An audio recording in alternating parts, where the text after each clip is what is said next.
Media Nord-Est, primo network in Italia per ascolti con Antenna 3 al vertice della classifica nazionale. Rete Veneta seconda nel Nord-Est. Il ringraziamento del nostro editore Filippo Giannakopoulos. Pronti a riaprire tutto subito, lasciateci farlo, è la richiesta del presidente Zaia al governo. Il 1 giugno l'era glaciale, dice, e poi una strigliata ai podisti. Se il quadro sanitario del Veneto risulterà buono, il governo è disposto a concedere riaperture anticipate, lo confermano i sottosegretari variati Baretta e Martella. Il Comune di Venezia entra nella fase 2, il sindaco Brugnaro chiede al governo più attenzione per le amministrazioni locali e certezze su date di riapertura delle attività. Iniziano a diventare pesanti le conseguenze economiche e sociali della crisi del virus, aumentano le richieste d'aiuto al Comune di Venezia da parte di famiglie in forte difficoltà. Dal 18 maggio tornano le messe con i fedeli, nelle prossime ore il Patriarca Moraglia divulgherà le norme attuative del decreto per la diocesi di Venezia. A sorpresa il governatore Zaia ha presentato il piccolo Damiano, il 12enne di Villa del Conte che ha donato i pulcini, sono stati davvero bravi. Il suo commento sull'operato. Bentrovati telespettatori di Antenna 3 Nord-Est per l'edizione veneziana dei nostri telegiornali che questa sera inizia parlando di noi, della nostra emittente, perché Media Nord-Est è il primo network in Italia per ascolti con Antenna 3 al vertice della classifica nazionale. Rete Veneta seconda nel Nord-Est. Il ringraziamento del nostro editore Filippo Giannakopoulos. Vi rubo qualche istante per dirvi grazie. Grazie perché ci siete vicini. Grazie perché questo mese di aprile, come anche il mese scorso, è stato un mese record per il nostro network. Come sapete abbiamo lavorato buttando il cuore al di là dell'ostacolo.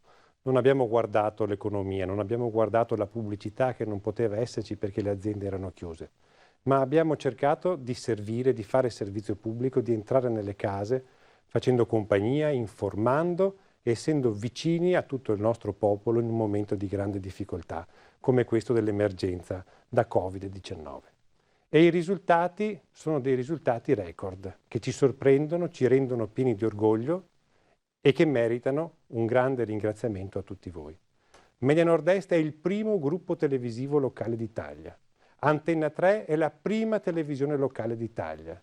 Antenna 3 è ovviamente la prima televisione locale del Nord-Est e Rete Veneta è la seconda televisione locale del Nord-Est. In molte fasce abbiamo battuto tutti i programmi RAI e Mediaset. Siamo riusciti a dare un servizio ai telespettatori che è un servizio di qualità, che è un servizio che è basato sul lavoro delle donne e degli uomini che compongono il nostro gruppo e che in questi mesi hanno veramente dato tutto per cercare di servire nella maniera migliore voi telespettatori.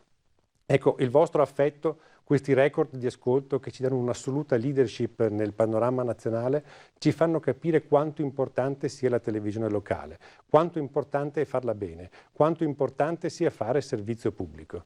Ecco, il proposito è che in questa fase 2 di ripartenza potrete contare sulle nostre televisioni. Siamo tutti una grande squadra, lavoriamo per il nostro territorio, cerchiamo di sollevarci tutti insieme, diamoci una mano, siamo una grande popolazione, siamo un grande popolo, potremo farcela. Grazie a tutti. Emergenza coronavirus, ci sono i dati della Regione del Veneto con azienda zero, il secondo report di giornata che parla di un aumento di 23 casi, quindi 23 nuovi casi di contagio tra le 8 di questa mattina e le 17 del pomeriggio, di questi 5 in provincia di Venezia. I decessi a livello regionale sono 4, di questi 1 a Villa Salus di Mestre, gli altri 3 negli ospedali del Veronese. In tutto i pazienti in terapia intensiva sono 86, meno 1 rispetto al precedente bollettino, diminuiscono anche i pazienti in area non critica, meno 20. Quindi la curva del contagio continua a scendere. Anche di fronte a questi dati il governatore del Veneto oggi nel consueto punto stampa ha detto che il Veneto è pronto a riaprire tutto e subito. Il 1 giugno è l'era glaciale, ha detto Zaia. Il Veneto porta avanti, assieme ad altri colleghi, ovviamente la volontà di proporre di poter aprire tutto. Vi ricordo che è difficile pensare che l'apertura che abbiamo ad oggi, che è pressoché quasi totale, sia un fatto di salvaguardia rispetto all'apertura di quello che ancora è rimasto chiuso. Cioè oggi non c'è più lockdown e quindi gli incontri, gli scambi tra i cittadini sono assolutamente ad alta intensità. Per cui pensare che il capro espiatorio di questa partita debba essere la parrucchiera, il barbiere, l'estetista o i negozi, decisamente no. Altri colleghi la pensano come me. Il Veneto, come altre regioni d'Italia, è pronto alla riapertura totale. È emersa una linea comune nel corso di una videoconferenza con altri governatori e con una richiesta precisa al governo. Io spero che il buonsenso imperi e si possa pensare a quantomeno dare la facoltà alle regioni di poter attivare delle aperture, magari giustificando con una relazione le motivazioni per cui si vuole aprire. Per quanto riguarda il Veneto, siamo disponibili ad aprire tutto subito.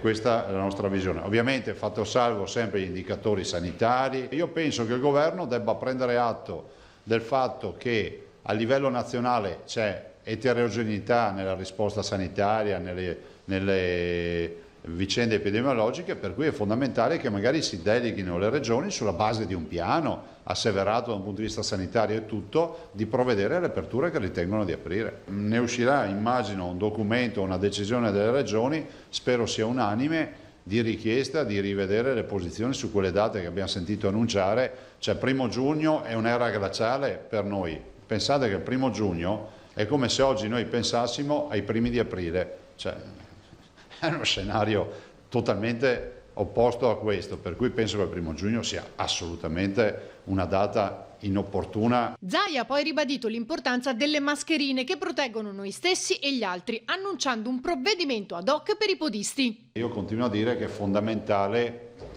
che la mascherina diventi un accessorio che ci accompagna in questa fase della vita.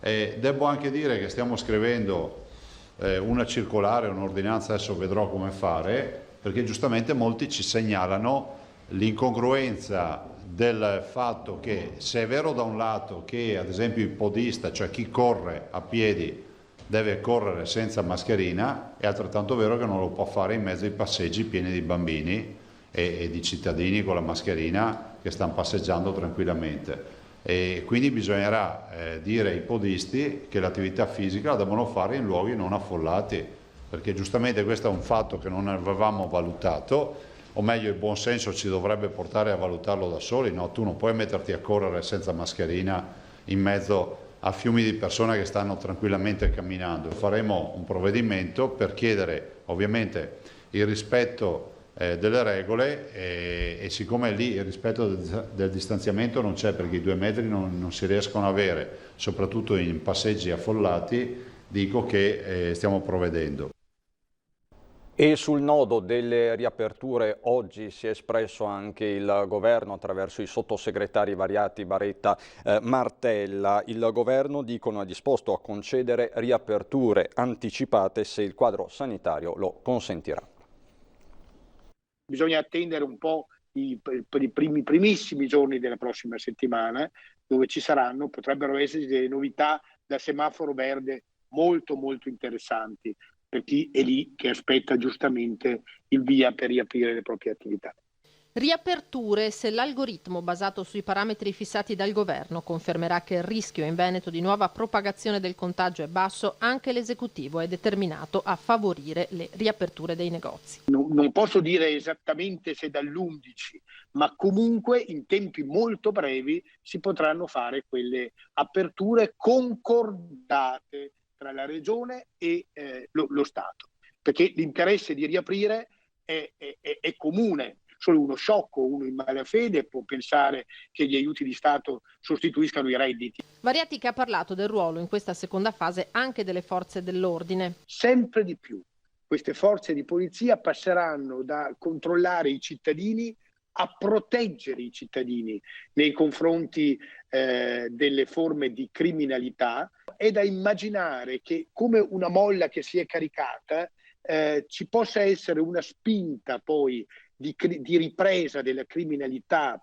predatoria, di furti e quant'altro che in questi ultimi 2 mesi non avevamo visto. Sostegno alle imprese: occorre che i 25.000 euro messi a disposizione dallo Stato vengano versati con maggiore celerità.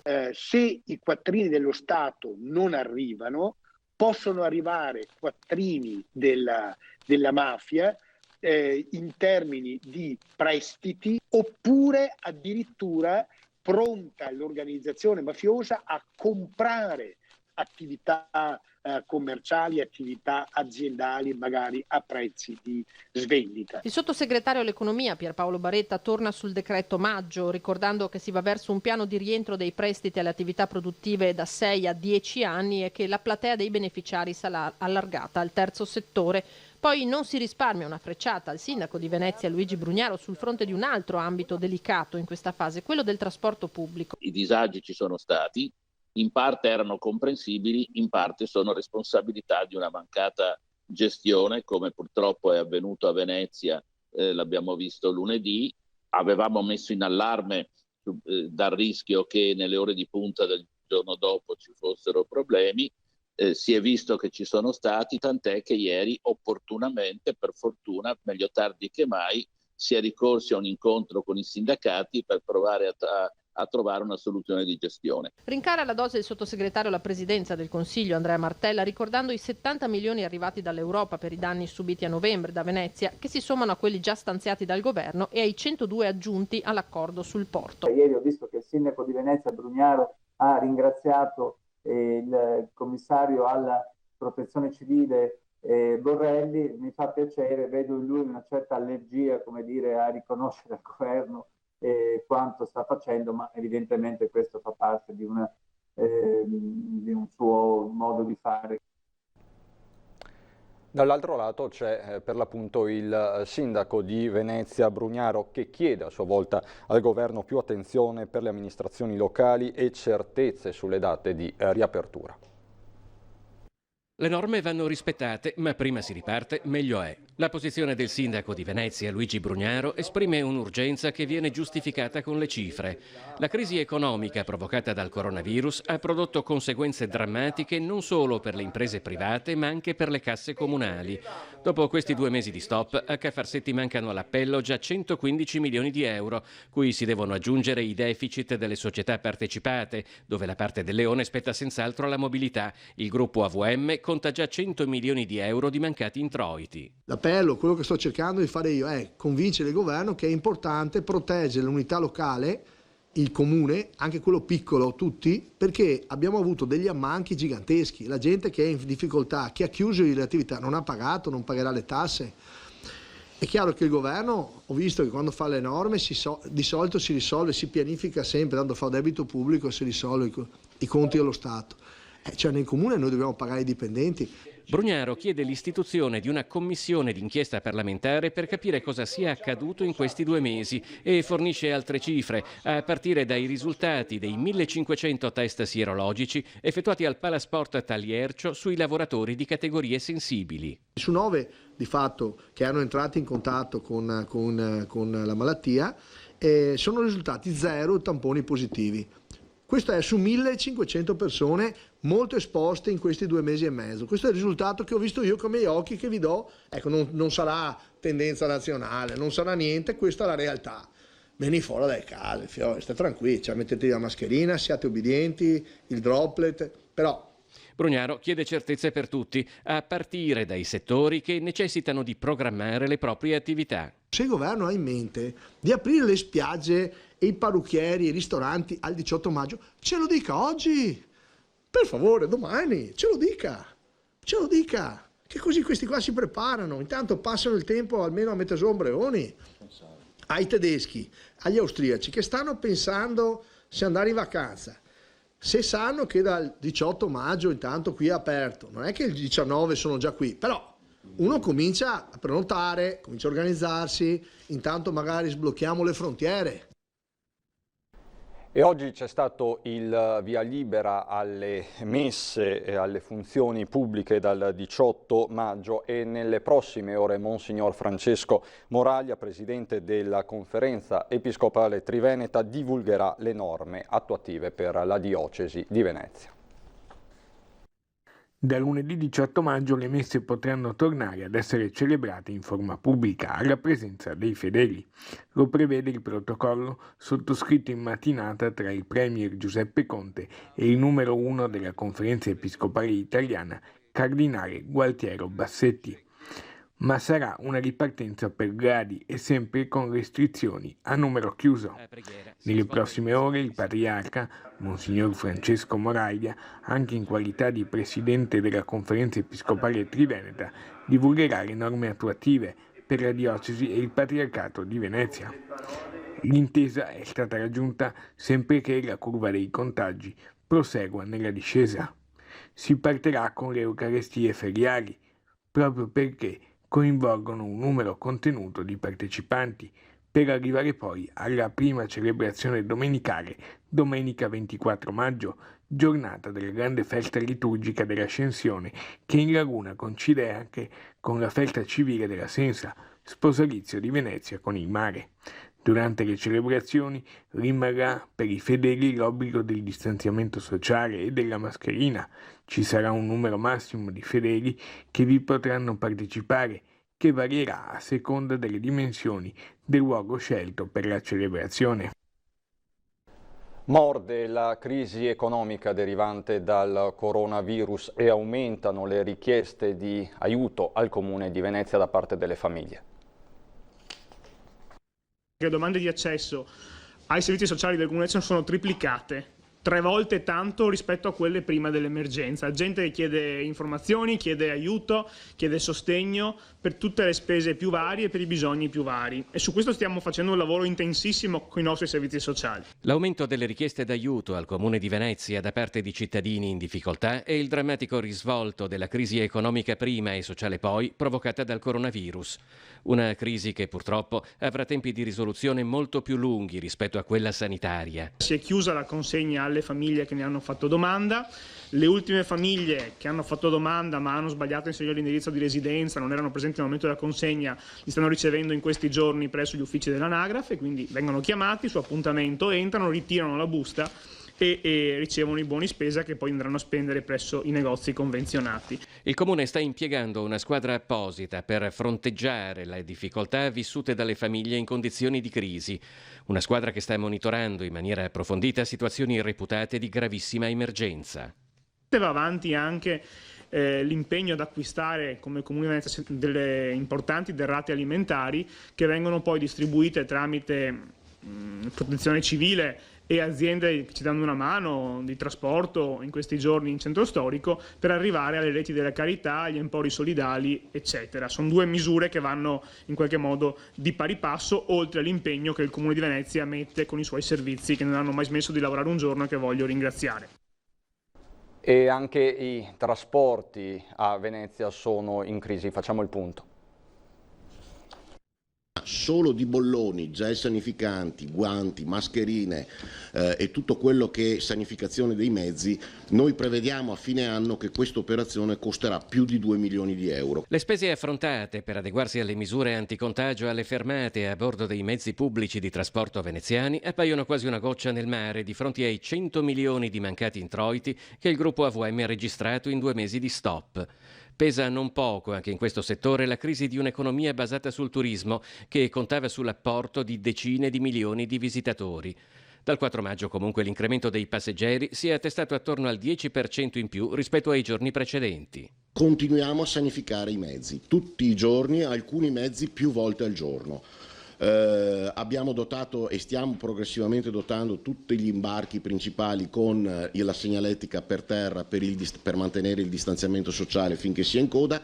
Uno dei problemi attuali è la variabilità con la quale finora si sono manifestati i maggiori flussi di passeggeri, un fenomeno che rende difficile la programmazione di rafforzamento delle corse. Ci siamo assestati nell'arco delle 24 ore su un numero di circa 40 corse bis nell'automobilistico e di circa 80 corse bis nella navigazione, che vengono gestite dalle centrali operative dei funzionari sul territorio. Se non si scusa per i tagli alle corse, ma dice non si poteva fare di più, mancano le risorse, tanto più che è stata l'azienda ad anticipare le prime 9 settimane di cassa integrazione per i dipendenti, un'azienda che ora deve anche pensare a salvare se stessa. Qualunque tipo di iniziativa noi stiamo prendendo o prenderemo nel futuro per il coinvolgimento delle aziende private nel dare una mano a nuove soluzioni di mobilità, non sarà mai sostitutivo del trasporto pubblico locale, sono solo iniziative per superare un momento di emergenza e di crisi che ha profili sia economici che finanziari non irrilevanti.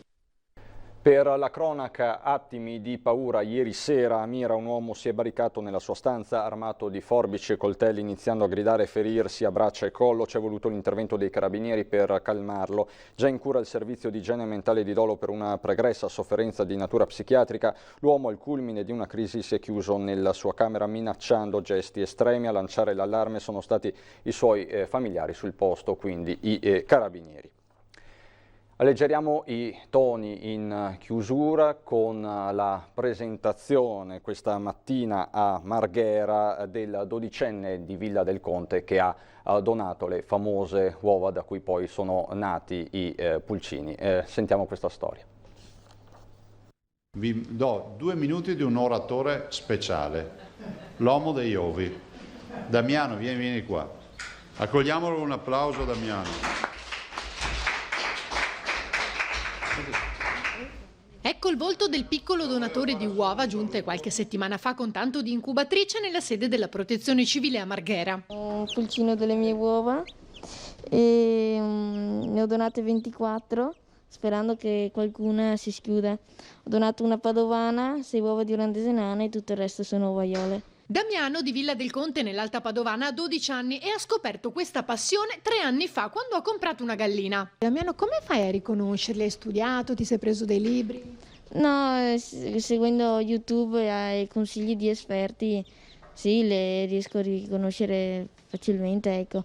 Poi anche vedendo io dei segni, ad esempio sulla padovana, il maschio, già dal primo giorno ho capito se era un maschio o una femmina.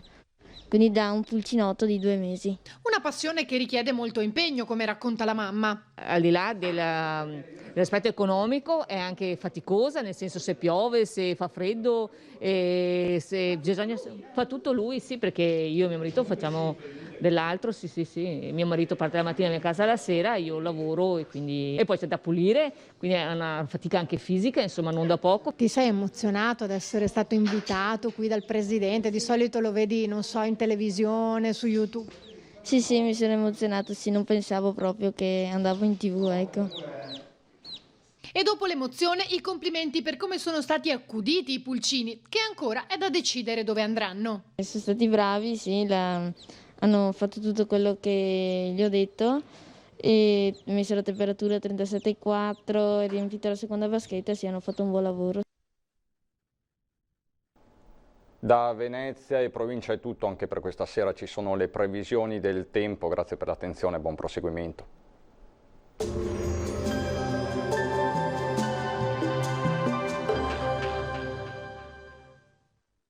Bentrovati al meteo. Sul nostro territorio un'altra giornata con tempo asciutto e stabile grazie alla presenza dell'anticiclone che sarà sempre più presente sull'Italia. Il dettaglio di venerdì 8 maggio. Sul Veneto non cambia di molto la situazione rispetto ai giorni scorsi, sarà ancora il sole il protagonista sulla nostra regione dove il cielo sarà sereno o al massimo con poche nubi a carattere sparso. Temperature minime tra 9 e 14 gradi, valori massimi oscillanti tra i 21 e i 25 gradi. Ci spostiamo ora sul Friuli Venezia Giulia, anche qui condizioni atmosferiche stabili con ampio soleggiamento e con cielo poco nuvoloso, senza piogge. Temperature minime fino a 13 gradi, massime sui 22-24 gradi. Infine stessa situazione anche sul Trentino Alto Adige, anche qui tanto sole e solo con qualche addensamento, ma sarà del tutto innocuo. Temperature minime sui 9-11 gradi, massime invece fino a 25-26 gradi all'incirca. Dal meteo di Antena 3 per ora è tutto, grazie per l'attenzione e arrivederci.